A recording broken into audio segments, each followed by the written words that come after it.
everyone.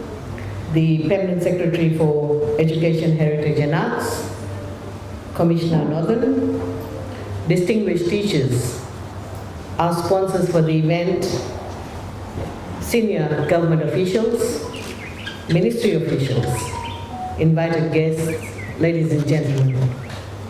Nisambula Vinaka, Namaste, Assalamu Alaikum. This is my first visit after my appointment as the Minister for Education, Heritage and Arts, and I'm delighted to be here amongst you to to celebrate the journey of our teachers as they started their career, and today we will be saying farewell to them. I intend to visit some schools and talk to head of schools as well as students and school management committees while I'm in the north. Tomorrow we are meeting the divisional and district education officers, and we will be having a workshop with them regarding education and how can we strengthen the services that the Ministry of Education should be providing to our teachers, to our schools, and to our students, as well as to our parents. As you heard from the Permanent Secretary, being a consumer advocate in education, I see my client. And who are my clients? These are the students. As teachers, you are a service provider. Ministry of Education is a service provider, but all our clients are the students. It is about them, it is about their future. And therefore, Ministry of Education, Heritage and Arts, we need to be focused towards our clients in every sense of the word, and we need to ensure that the teaching and learning we deliver to our children is fit for purpose. But this evening is very, very special, and I'm extremely privileged to be here tonight to honor our teachers who are retiring after serving the Ministry of Education for decades. Today you will realize how fast time has passed as you will be entering another phase of your life after giving your best and dedicated service to our nation. To our teachers, let me say to you that you must feel proud of your journey. There may have been ups and downs in your career, but be happy and satisfied that you have contributed positively to the lives and careers of thousands of our students, for which we are very, very grateful. The former President of India and renowned scientist, late Dr. Abdul Kalam, said, and I quote, "I believe there is no other profession in the world that is more important to society than that of a teacher. Teachers are the backbone of any country, the pillar upon which all aspirations are converted into realities," unquote. And the statement made by late Dr. Abdul Kalam is the reality. That is the truth. That one can dream of becoming a doctor, lawyer, but they have to go through the school system. And it is the teachers who mold the students. It is the teachers who make their dream come true. You inspire them, you hold their hands, and you make them dream big. And they do dream big, and the dreams do come to reality. You may not realize the contribution you have made towards this nation by creating doctors, teachers, engineers, nurses, farmers, plumbers, electricians, lawyers, statesmen. Every technical vocational courses that we talk about, you have created them. You contributed immensely towards building the workforce of the public and private sectors of our country. You have put in significant efforts in instilling not only knowledge and skills, but also values such as tolerance, kindness, and patience in your students, which have helped them in their working lives, and also to become a good citizen of this country. Ladies and gentlemen, you have produced some of the best minds in the country, and I commend you for that. This is the greatest feeling of satisfaction for a teacher. The fruits of your labor are visibly reflected in someone whom you taught years ago, and there will be many more who will achieve great heights in a matter of time. I pay my respect to all teachers who have done the hard yards and dedicated so many years of their lives towards the education of our children. We all know that teachers play a critical role in shaping the lives of our children, and a good teacher leaves a lifetime memory in a child. We all sitting in this room, each one of us can reflect and say to yourself which teacher you like the best and which teacher you did not like, and you have reasons for that. And similarly, in teacher's life, you'll always remember the students that you love the most. You'll always have a favorite. You cannot deny that. And you will also remember children who were very naughty in the class. You'll never forget them. So teachers have seen it all when they were when you teach in a classroom, and teachers have so much exposure, so much influence, because it's not only the child you are teaching. You also come in contact with the parents, with the community. So your contribution is immense. We cannot measure the contribution you have made in the nation building. Ladies and gentlemen, I would like to say to you that your impact, as I mentioned earlier on, as I said, is not only to a child, to a student, but your impact is beyond that. It goes to the families, it goes to the community, and ultimately the nation. And we've heard it so many times that teaching is a noble profession. And it is. It is. It is a noble profession. I have always appreciated the work of teachers, being a former teacher myself. And when the Permanent Secretary was introducing me to you all, you've heard that I have not removed teacher from my CV, because I'm a very proud teacher. And I always say, when I meet people, that I'm glad that I was a teacher first. And I really mean that, because that shows the humble journey, how I started my journey and where I am today. Unfortunately, some politicians and unions have spread lies that I have not appreciated the teachers. On the contrary, I have valued their work and publicly appreciated their efforts.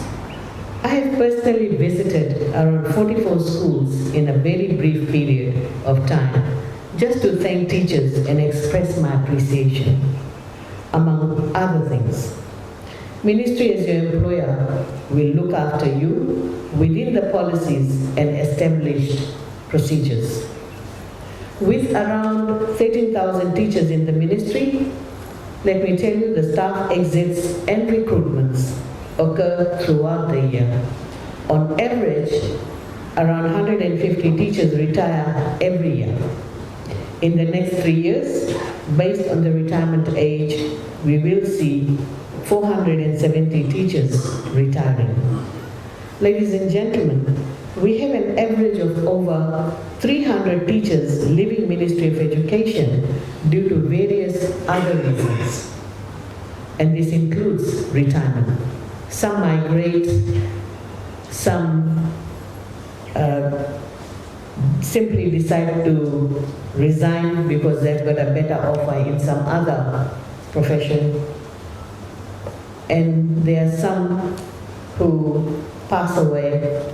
So there are many reasons, and of course there are cases also where we had to terminate the contract of teachers. So there are several reasons that creates opportunity for the young graduates to join teaching profession. We also know that each year, more than 700 teachers graduate from the teacher training institutions. The ministry cannot absorb all these graduates. When recruiting, like any other employer, we want to select the best teacher to teach our students. As I meant, our client is students. This is why, to be fair to all graduates, we now conduct written job tests and interviews. A degree alone is not enough unless and until a person has done education courses as well as practicum.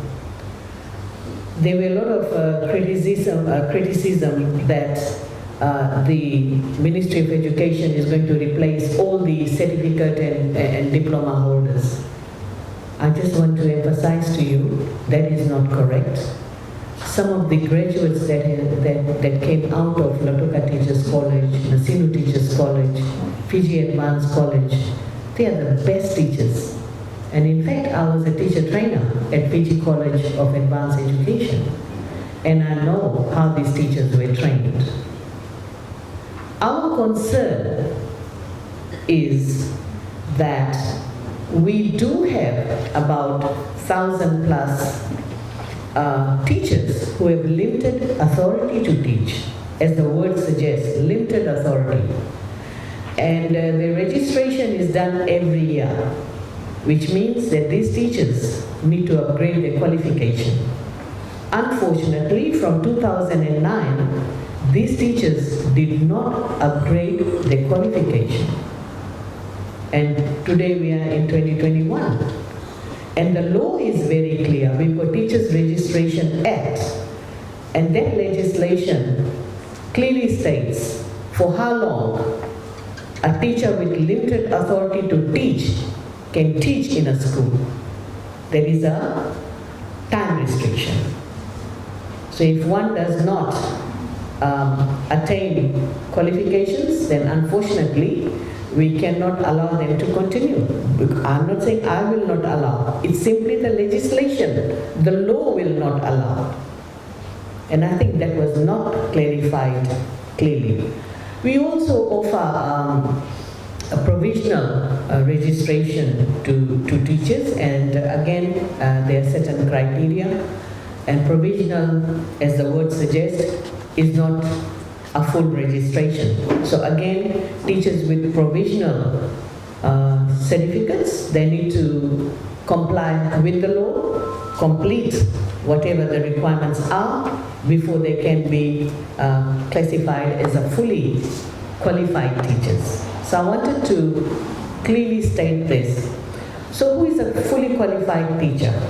A fully qualified teacher is one who has done education units, one who has done teacher training.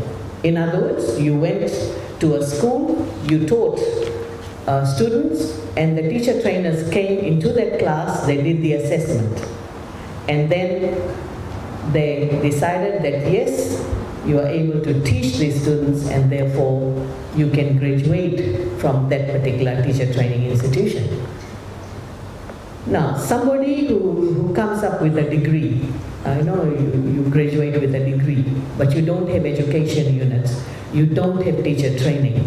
Surely we cannot call that person a teacher, right? It's just like a lawyer. A lawyer, a person can do LLB, but that person cannot be a lawyer, cannot practice in the court of law unless he or she does PDLP, where they practice, they have cases, they try and prepare, defend, they are assessed, they pass their PDLP, and then they're able to join the bar to practice law. And that applies to doctors as well. There are doctors, individuals who are doing MBBS, but they can only be called a doctor when they complete the internship, and the internship is for 1 year, and they have to pass that internship. Then only they will be given a degree, and they'll be called a doctor. So why there is a discrimination between teachers against other professions? It should not be like that. As I have said to you, the teaching is such a noble profession, and passion alone is not enough. Passion is needed for each and every job. If you're a driver, you've got to be passionate about your job. If you're a teacher, you've got to be passionate about your job. If you're a lawyer, if you have passion, you'll do better. Passion is required in any career you choose. But it is for the teaching fraternity that we need to guard our profession so that teachers, they are more appreciated in the community, and our novelty of teaching profession remains with us. So I thought it was very important for me to clarify that. And for your information, there are around 350 teachers with a plain degree. They have not done education units. They have not been assessed in a classroom. So these teachers, they need to upgrade their qualification to be a fully qualified teacher. One can argue that, hey, I've been teaching in a classroom for 5 years or 6 years, I've got experience. Fine, you got experience, but who assessed that your teaching ability in a classroom is of a standard that will bring about change in a child? So that assessment is required. And those of us who have done education units, you know how important it is, because then you're able to understand the child psychology, you're able to use the positive and the negative reinforcement, you're able to motivate a child, and also the various methods of teaching. All that is taught at university when we are doing our teacher training. So anyway, ladies and gentlemen, tonight the ministry will be farewelling 19 teachers and 1 non-teaching staff. 5 are secondary school teachers, 2 ECE teachers, 12 primary school teachers, and 1 non-teaching staff from Labasa College. Teachers have served at different locations around Fiji. Last week, we farewelled 89 retirees from the Central and Eastern Division and 38 from the Western Division. I'm sure you have already been notified that we have extended your employment contract until April 2022, which will be the end of term 4 in this academic year, or you can call it the school year. We know how important your services are, and this will ensure that there is no disruption to teaching as students return to school on 4th of January. I'm fully aware that you have not only carried out your teaching duties, but you have done more than that, taking extra classes, training sporting teams, organizing camps for scouts and girl guides, and meeting the general expectation of the community are some of the many extra work which you have done during your entire teaching career. More recently, teachers assisted Ministry of Health during COVID-19 pandemic, and I call these teachers COVID warriors. Some of them have been working with Ministry of Health when the first community transmission of COVID-19 was detected. Some of these teachers have been helping with contact tracing, in vaccination rollout program, data verification, as well as managing the quarantine facilities. So we are very appreciative of the work the teachers did during this period when there was a call for national duties. Teachers stood up and helped to deal with the COVID-19 pandemic. So thank you for this. Last year, December, when TC Yasa hit the north, I was here, and that's when I met Commissioner Northern, and I was here with the Prime Minister and the team And what we saw, again, the teachers worked with the community. Teachers worked with the community to fix the schools. It is not in your job description, but you went beyond that to do this. Unfortunately, these are the work teachers do, and it is not reported, it is not even noticed. But today, I want to say to you, thank you for your contribution. As you may know, there are 9 schools that were very badly damaged during TCIASA. The Australian government has been very generous and they committed to build these schools. The DFAT team has been here since yesterday with the permanent secretary. They have been visiting some of these schools with the engineer just to finalize the scope of work and to start the construction. And I'm told that the 3 schools, the construction of these 3 schools will start next year. And over the next 3 years, 9 schools will be rebuilt that will be able to withstand Category 5 cyclone. And I thank the Australian government for committing Australian dollars 12.5 million for this work. I'm glad that the North has been spared of COVID-19. At least you've been spared of COVID-19, because every year we know that cyclone hits the Northern Division. So thank God. Not that I'm saying it's a good thing, but unfortunately, the Central Division, the whole of Viti-Levu, we were affected very badly. And we envied the Northerners from Viti-Levu. When we saw you walking around, your curfew was still at 11, and you could move around in town, you could go and have your grog, and weddings were happening, and whereas we had to experience that 6 o'clock curfew. So it was hard for us, but we did envy you, I mean, I'll be honest. And I wished at that time that I was in the North, so that I could enjoy what you were enjoying. Ladies and gentlemen, let me just tell you some of the key announcements that we made recently. This is in regards to the opening of schools. On January 4th, Year 8 to Year 13 will go back to school. You already know that Year 12 and 13 started face-to-face classes from 1st of November.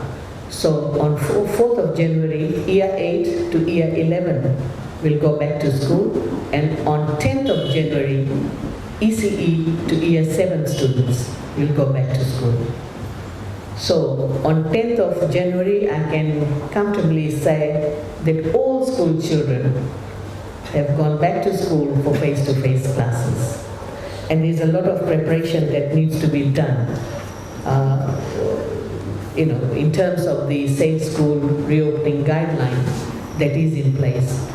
And I request the school heads to prepare the school so that when our children return, they are operating in a very safe environment.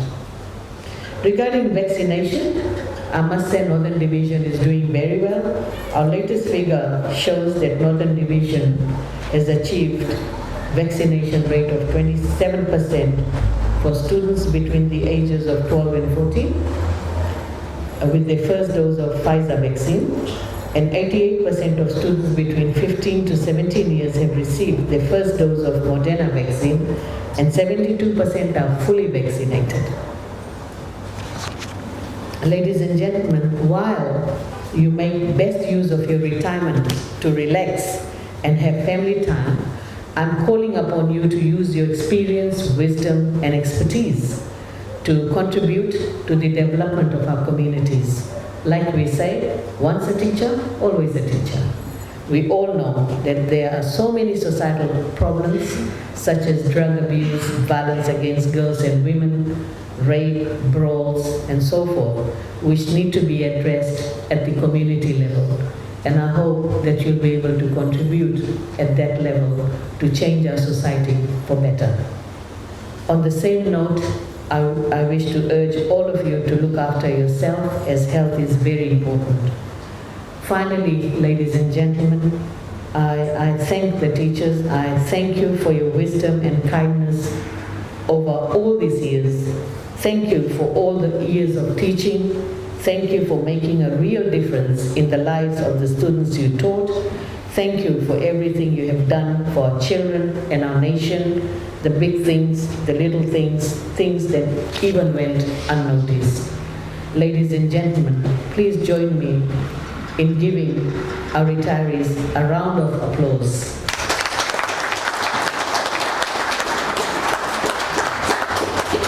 And once again, thank you very much for all your contribution towards the teaching fraternity. We bid you happy retirement and good health. I also want to wish you all Merry Christmas and a very happy New Year. God bless you all, and thank you very much for listening. Thank you.